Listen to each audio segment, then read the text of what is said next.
He built an empire with his mind, but never risked his heart, until the day he saw his secretary smiling at another man.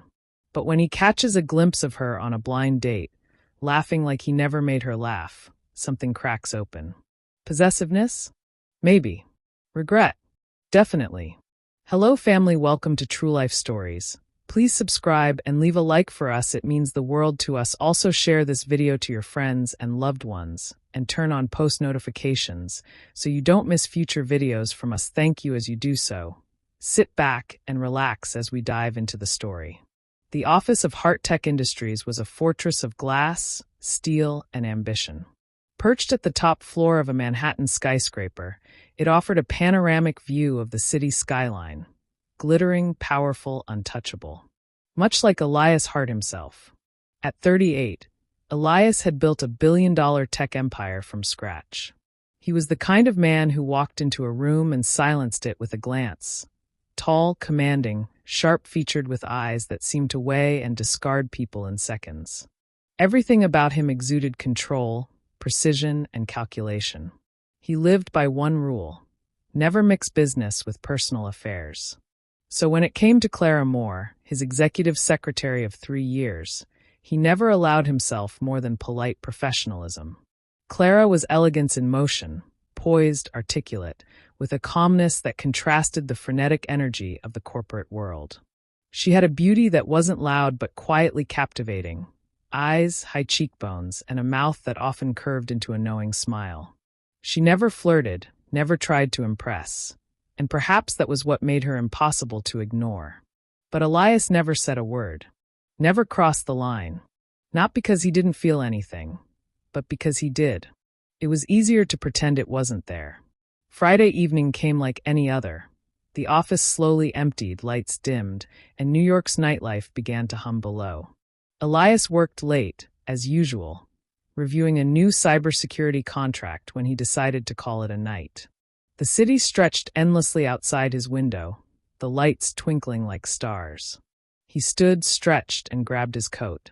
As he stepped into the private elevator and descended to the ground floor lobby, he scrolled through his phone, responding to last-minute emails. The elevator doors slid open, and there she was. Clara stood near the reception desk, laughing. Not the polite, corporate laugh he sometimes coaxed from her during office banter. This was genuine, carefree. Her eyes were bright, cheeks slightly flushed. She wore a knee-length black dress, simple, elegant, far from her usual business attire. She wasn't alone. A man stood beside her. Tall, clean-cut, probably early 30s. Confident but not arrogant. He handed Clara her coat with a warm smile, and then, Elias watched, he took her hand. Elias froze mid-step.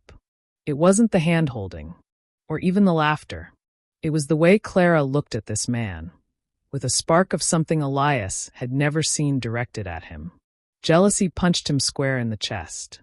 The feeling was so unfamiliar that he staggered slightly, catching himself with one hand on a marble column.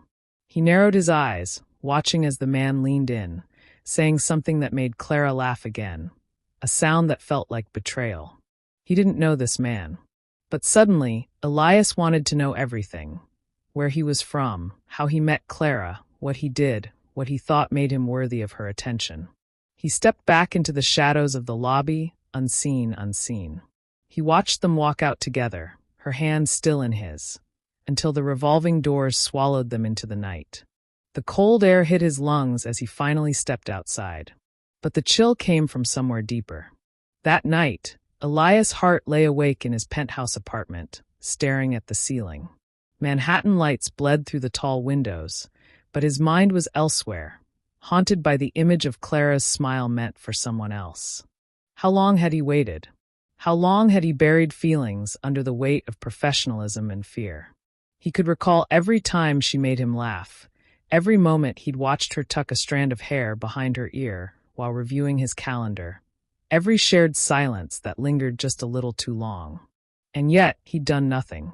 She was slipping through his fingers. And not because she was unavailable, but because he'd acted like she was invisible. No more. The fire in his chest wasn't going out anytime soon. It was jealousy, yes, but beneath it, something raw and undeniable had awakened. Elias Hart, the man who had never chased anything he couldn't own, had just realized he might lose the one thing he never dared claim. And he wasn't about to let that happen. Not without a fight. The following Monday began like any other, or at least it tried to. The sleek, glass and marble halls of Hart Tech Industries were alive with the usual rhythmic hum of productivity.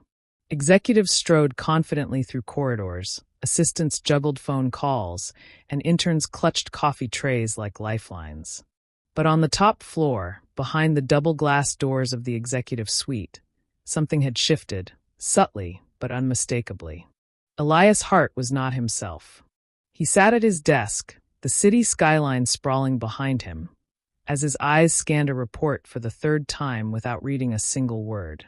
His mind was elsewhere, or more precisely, it was still in the lobby of the building, stuck on the image of Clara Moore walking out hand in hand with another man.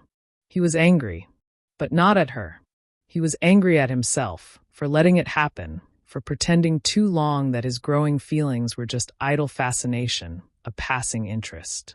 Now, every time he glanced at the doorway to his office, his pulse quickened in a way he couldn't quite control. And then she walked in. "Good morning, Mr. Hart," Clara said, her tone warm but as composed as always. She placed a neatly organized file on his desk and stood tall, awaiting further instructions. His eyes lifted slowly from the papers to her face. For a moment, neither spoke. She looked radiant. There was a glow about her today. Subtle, like she'd returned from somewhere beautiful, from somewhere she felt truly seen. Elias leaned back in his chair, folding his hands under his chin. "Clara," he said slowly, "you mentioned in passing last week that you had plans Friday night." She tilted her head slightly. "Yes, I did." He arched an eyebrow. "Was it a date?" There was a brief flicker of amusement in her eyes. "It was. A blind date, actually. My best friend set it up." He didn't react outwardly, but something inside him clenched. A blind date. So she hadn't even known the man before that night. That made it worse and better. Worse because it meant she was open to meeting someone new. Better because it meant this wasn't yet something serious. Maybe. Elias nodded, as if the information was purely administrative. And was he impressive? Clara's lips curved into a half-smile, like she knew exactly what game he was playing, and yet chose not to call him out on it. He was polite, charming, talked a lot about himself, she said with a dry chuckle. It went fine. Fine. The word twisted in Elias's chest. He couldn't decide if he was relieved or more jealous. He stood abruptly and walked toward the floor-to-ceiling windows, his hands in his pockets. "Have you ever been to the Amalfi Coast?" Clara blinked, thrown off by the sudden change in subject. "Italy? No, I haven't." He turned to face her again, his expression unreadable. "Cancel my schedule for next week." She frowned. "All of it." "All of it," he confirmed. "Clear your own as well." Her eyes narrowed slightly. "May I ask why?" Elias moved toward his desk, pulled open a drawer, and handed her a leather-bound folder. Inside was a full itinerary, first-class tickets to Naples, a private car to Positano, and a week-long stay in a cliff-top villa overlooking the sea. Clara stared at it, then looked up at him sharply. "This is personal travel." He smiled faintly, the corner of his mouth lifting in that controlled, deliberate way of his. "Let's call it a business retreat. You've been working hard. I've been distracted. I think we both need perspective." "Perspective," she repeated, voice dry. He stepped closer, and this time his tone shifted, lower, more intimate. "The truth is, Clara, I realized something this weekend. Something I should have admitted a long time ago." Clara didn't move. Her breath caught. She met his gaze, unblinking. "And what did you realize?" "That I've spent the last 3 years pretending you were just my secretary," he said. "And then Friday night happened. And suddenly I couldn't pretend anymore." The silence between them stretched. Clara was too smart to swoon, too cautious to fall for empty words. She studied him carefully, weighing every syllable, every flicker in his usually composed expression. "So you got jealous," she said, cool but not unkind. Yes, he said without hesitation. And I hated it. Not because you went out, but because I never gave you a reason to stay. Clara exhaled slowly. Her heart beat a little faster, not just because of what he said, but because of what it might mean. And now you want to whisk me away to Italy and fix that? No, Elias said, stepping even closer, his voice barely above a whisper. I want to take you to Italy and stop hiding what I feel. You can walk away after.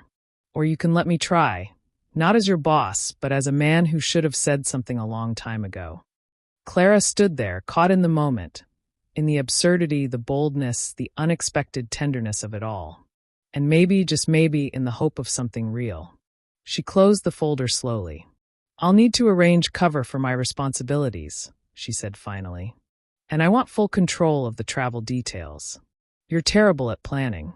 A slow, genuine smile broke across Elias Hart's face, the kind she had never seen before.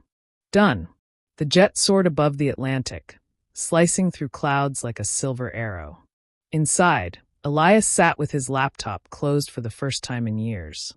The cabin was hushed, no assistants, no board meetings, no shareholders. Just him and Clara, seated across from him in a soft leather chair, legs curled under her as she gazed out the window. She hadn't said much since they took off. Neither had he. There was a tension between them that wasn't uncomfortable. It was charged, alive, like the tightrope before the first step. Clara glanced at him occasionally, trying to read the unreadable man in front of her. The man who had, without warning, asked her to leave everything behind for a week. For him. When the plane touched down in Naples, it was early evening. The sun hovered low on the horizon, casting golden light across the tarmac. A black Maserati Quattroporte waited outside, its driver holding a sign with Elias's name. Not his usual surname, just Elias, handwritten informal. Clara noticed the difference. The drive to Positano wound through narrow mountain roads that curved like ribbons along cliffs. Below them, the Tyrrhenian Sea shimmered in blues and silvers. The world smelled of lemons, sea salt, and jasmine carried on the wind. Clara sat in the passenger seat, the wind tugging at strands of her dark hair as she stared out the window in silence. Elias glanced at her. Regretting it already? She turned to him, her expression unreadable. No, just trying to figure out your angle. He smiled slightly.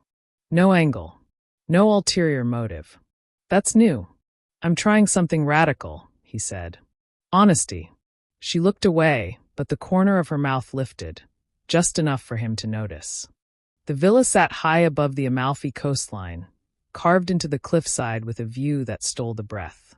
It wasn't massive, but it was exquisite. White stone walls, wooden shutters, terraces covered in vines, and a private infinity pool that disappeared into the sea below. When they arrived, Elias didn't call for staff or assistants. Everything had been prearranged quietly and personally. He handed Clara a key. One bedroom's yours. The other's mine. I wanted you to have a choice in everything here. She took the key without a word and stepped inside. Inside, the villa was a dream.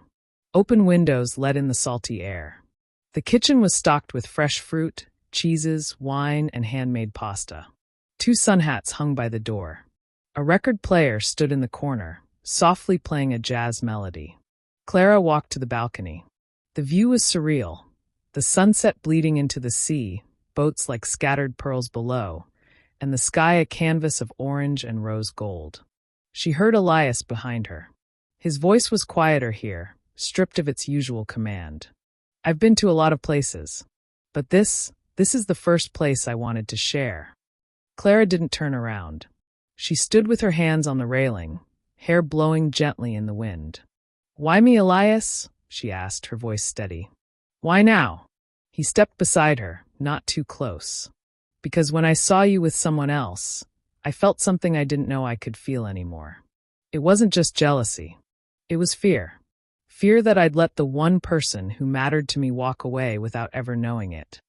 She turned to face him, the light catching in her eyes. You don't know me outside the office, she said. You know my deadlines and my reports. Not who I am at 2 a.m. Not how I take my coffee on Sundays.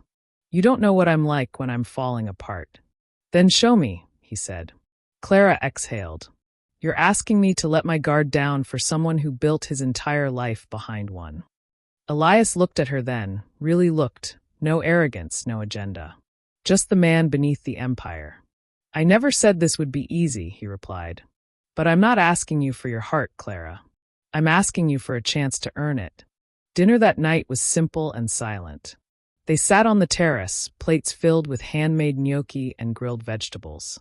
The wine was crisp, chilled just enough, and the air carried the faint sound of waves crashing below. Elias didn't dominate the conversation. He listened more than he spoke, and when he did speak, it wasn't about stocks or tech or power plays. He asked her questions, real ones. What did you want to be before this job? A writer, Clara admitted. I wanted to travel, write stories, maybe teach creative writing. Then life happened. I blinked and 10 years passed. He nodded. Funny. I wanted to be a music producer. Started in my dorm with headphones and a MIDI keyboard. Then I realized I was better at code than chords. Clara laughed. Now that I can picture. They talked for hours. The night deepened around them. The wine disappeared. At some point, she stood to stretch, and he stood with her. Not too close, always respectful, but the air between them was different now. Warm. Open. He walked her to her bedroom door. Good night, Clara. She paused before opening it. You're not who I thought you were. And who did you think I was? A man who always had a reason for everything he did. He looked into her eyes. Maybe I used to be. That night, as Clara lay in bed, the sound of waves crashing below her window, she couldn't sleep. Because for the first time, Elias Hart wasn't just her boss. He was a man trying to become something more. And for the first time, she wasn't sure if she wanted to stop him. The third morning in Positano began with bird song and the distant hum of boats drifting out of the harbor. Clara stepped out onto her private balcony, the early sun warming her bare shoulders. She wore a light robe over a camisole and shorts, hair loosely tied, coffee in hand. For a long moment, she just stood there, breathing in the sea air, trying to make sense of the strange tenderness blooming in her chest. This was not what she had expected. Elias had been different. No pressure. No veiled seduction. No late-night invitations to discuss strategy over wine. Instead, he gave her space. He asked questions, listened, actually listened. She'd spent the last 3 nights learning more about Elias Hart than she had in 3 years of working beside him. Not just the polished public figure, but the restless, imperfect man beneath the surface. He told her about the startup that failed before Hart Tech. About the girlfriend who left him after his first million, saying she didn't recognize the man he was becoming. About the panic attacks he'd once had on flights before he learned to hide them behind silence and scotch. And in turn, she told him about her father's death. About her mother's quiet battle with early-onset dementia. About the manuscript she once wrote and buried in a drawer when life got too loud. Their conversations were like peeling paint off a wall, revealing strange, beautiful layers underneath. That afternoon, Elias insisted on taking her out on the water. He rented a sleek wooden speedboat and captained it himself, refusing a crew. Clara stood at the bow, hair whipping in the breeze, laughing as the boat bounced over the waves. You sure you know what you're doing? She yelled over the roar of the engine. Elias grinned, sunglasses on, wind in his hair. No, but I'm a fast learner. She laughed again, not because it was funny, but because it was new. Seeing him like this, untethered, human. They anchored in a secluded cove just beyond the cliffs, far from the tourists and yachts. The water here was glassy and still, so blue it didn't seem real. Elias pulled off his shirt and dove into the sea without hesitation, surfacing with a boyish grin. Clara hesitated. Come on, he called. You didn't fly halfway around the world to sit on a boat. She hesitated a beat longer, then stripped down to her black one-piece swimsuit and dove in. The water was cold and perfect. She surfaced with a gasp, laughing, and Elias was already beside her. For a while they just floated. No words. No pressure. Then she said, I thought this trip would be one long seduction. A 5-star charm offensive. He raised an eyebrow. You sound disappointed. She smiled. I'm not.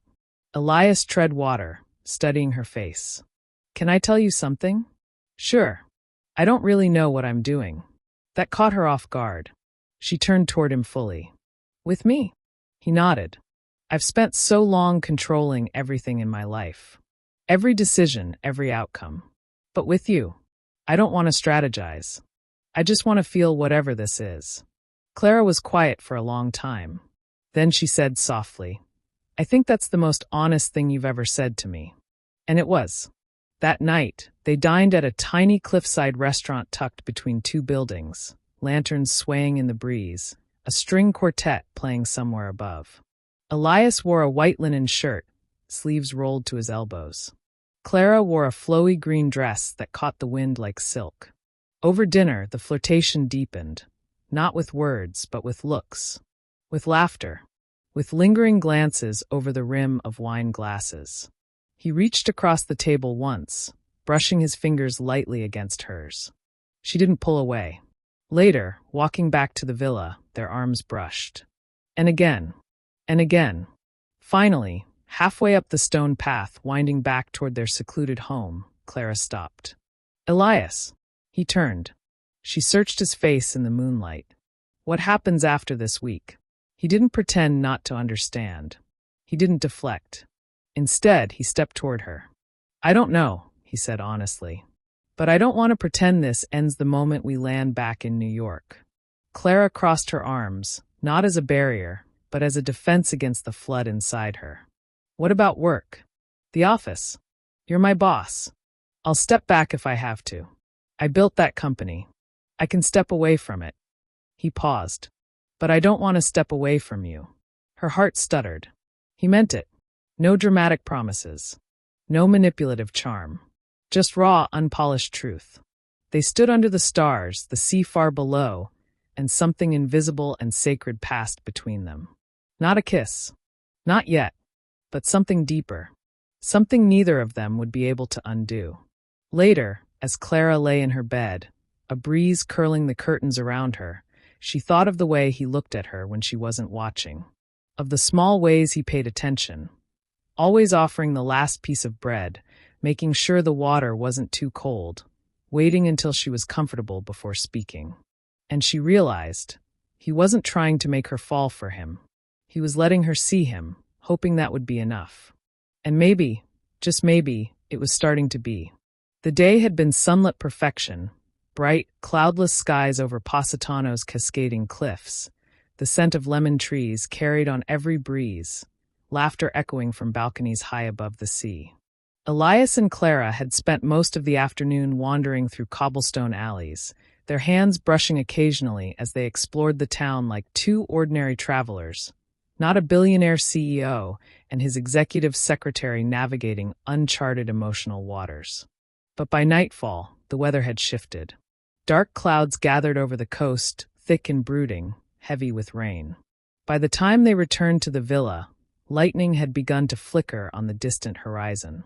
It wasn't long before the storm crashed in full force, slamming against the windows with wind and thunder like a primal soundtrack. The villa, once breezy and open, now felt like a cocoon, safe, private, full of electricity both outside and in.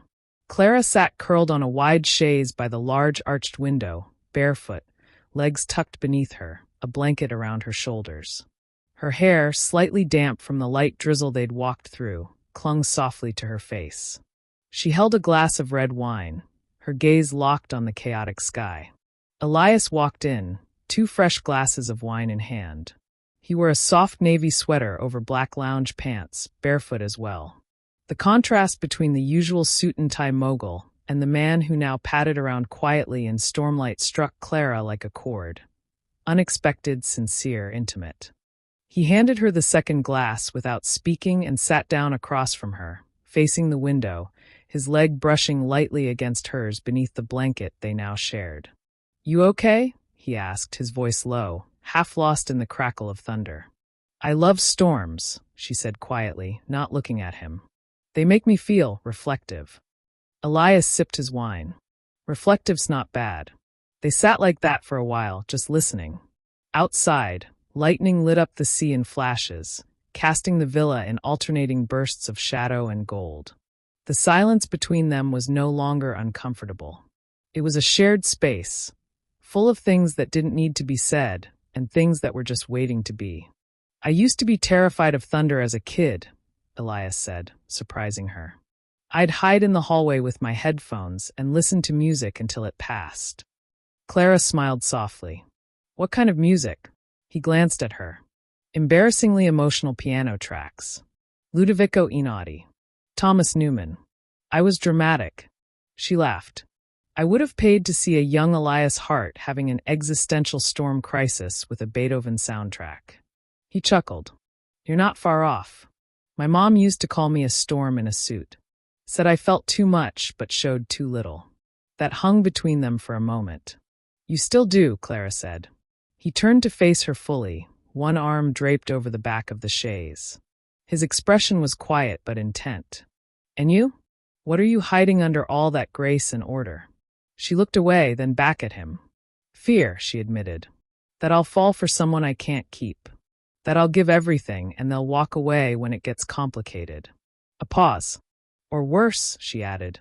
They'll stay and I'll lose myself. The thunder rolled again, low and long.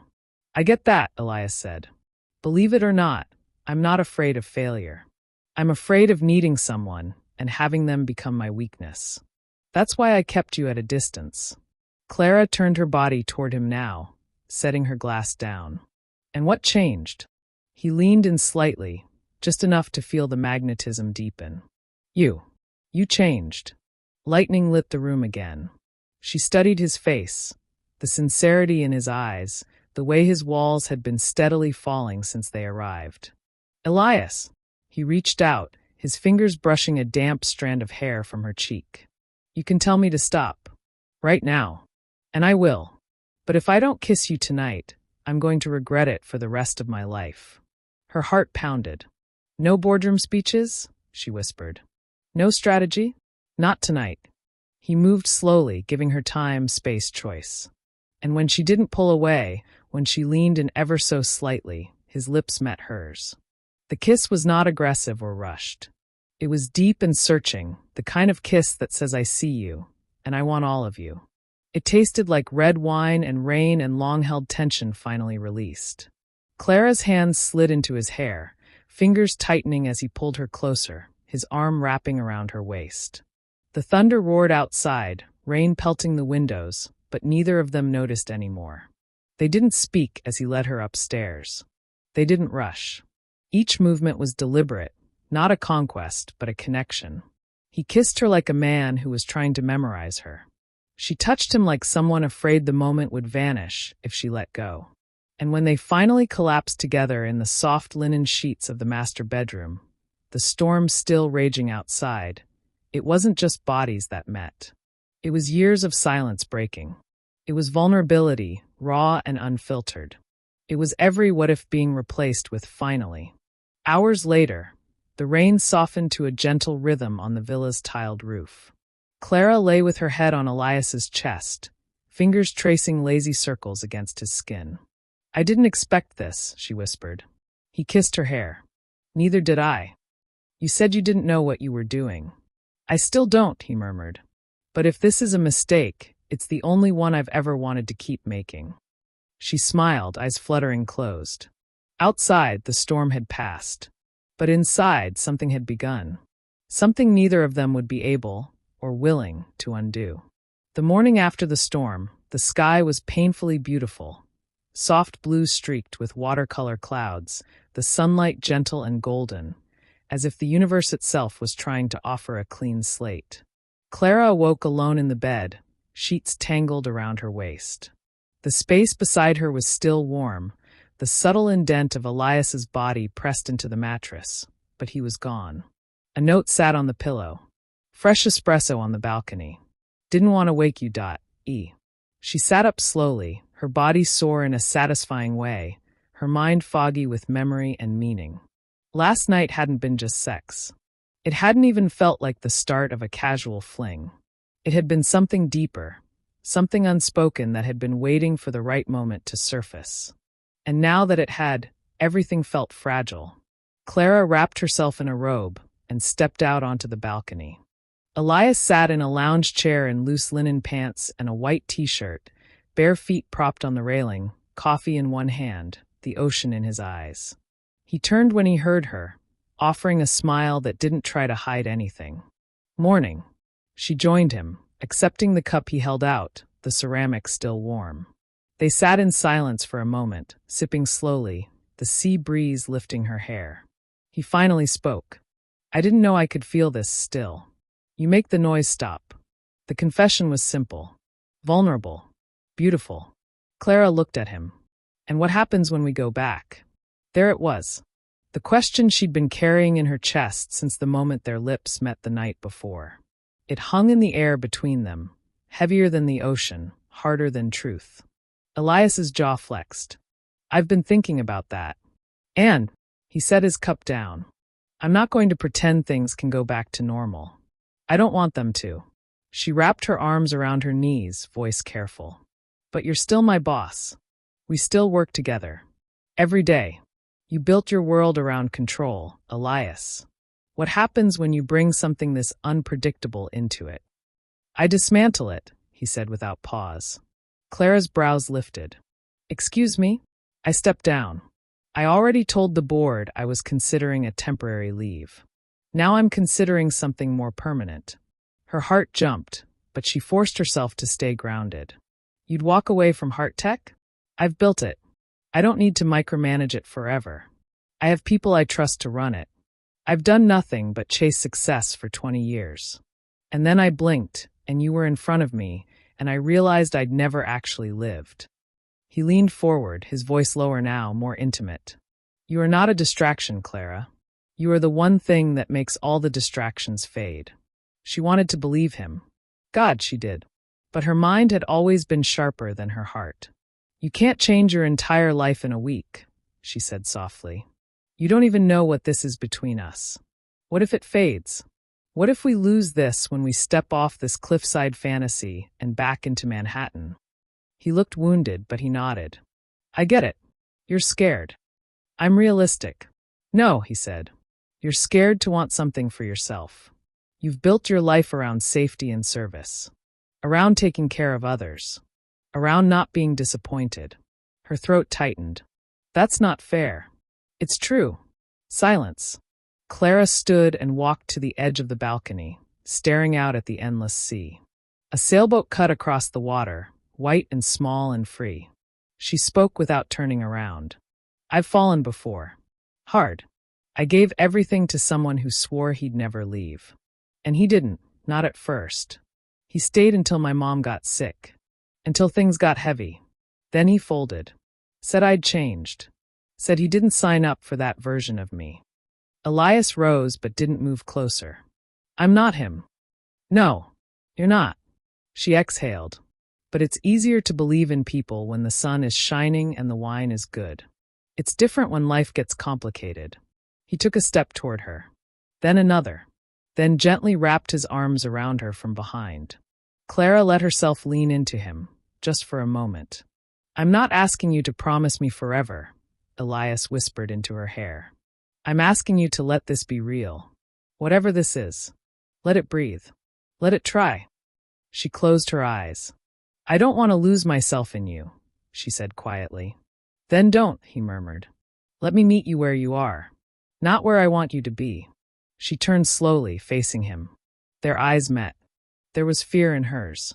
And hope.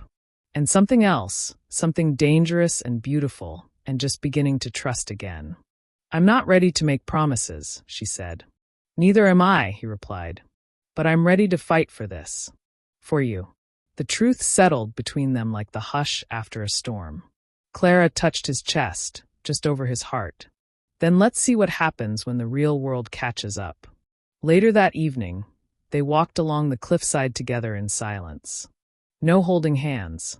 No declarations. Just presence. Just peace. The breeze was cooler now, the sun beginning its slow descent toward the horizon. Clara looked over at Elias. Why me? She asked. Of all the people you could have had, why the woman who works 3 feet from your door? He didn't hesitate. Because you never once asked me for anything. And yet somehow, you gave me everything.